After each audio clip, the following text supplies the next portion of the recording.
Shalom Bracha, on a pu étudier aujourd'hui la tchouva du Troumat Hadeshen.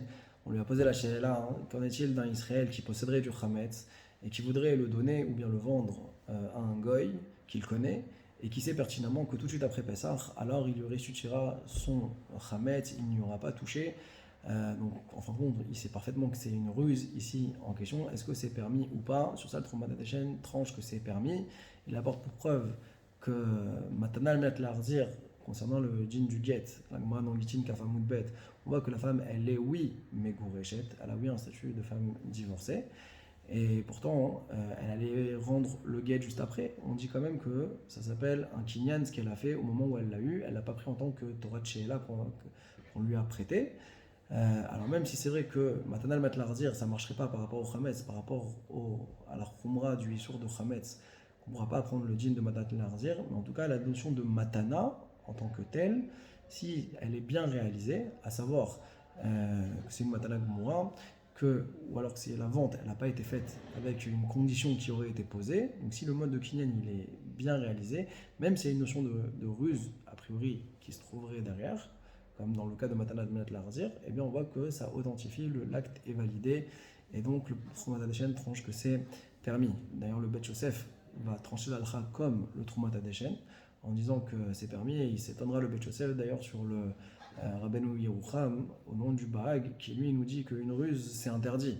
Et Bet Yosef s'étonne en disant mais comment tu peux dire une chose pareille, puisque la Tosefta, qui est la source que nous possédons, elle dit clairement et explicitement qu'un Israël a le droit, après Pessah, d'aller racheter son Chametz, donc c'est a priori explicite. On a vu également le Bach qui rapporte une marloquette dans les Rishonim qui va dépendre comment comprendre laquelle girsa ils avaient de la Tosefta.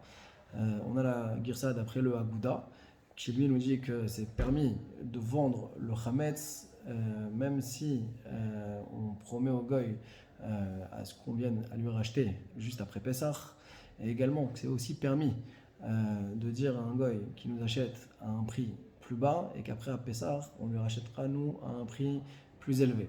D'accord? Mais d'après le Roche, lui, il dit que c'est permis simplement de dire au goy achète une quantité plus importante, même si tu n'en as pas besoin, et moi après Pessah, je viendrai et je te rachèterai le reste.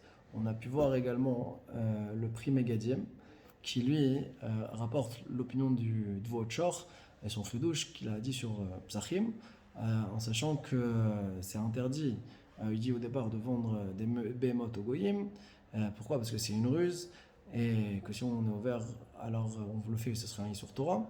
Et quand il parle de la Michirat Hametz, il dit que, étant donné que la Torah, on a déjà fait le bitoul, donc on n'a plus de problème de Baliraï Balimatse par rapport au principe de la Torah, donc c'est que Midera Banan. Donc il dit que la vente elle est permise parce qu'on est dans un référentiel des Rabanan. Sur ça, le premier Gadem il dit Tsarech Hegun, parce que de tous les poskim, on voit qu'il y a besoin d'une Mechira Moura par rapport au Hametz.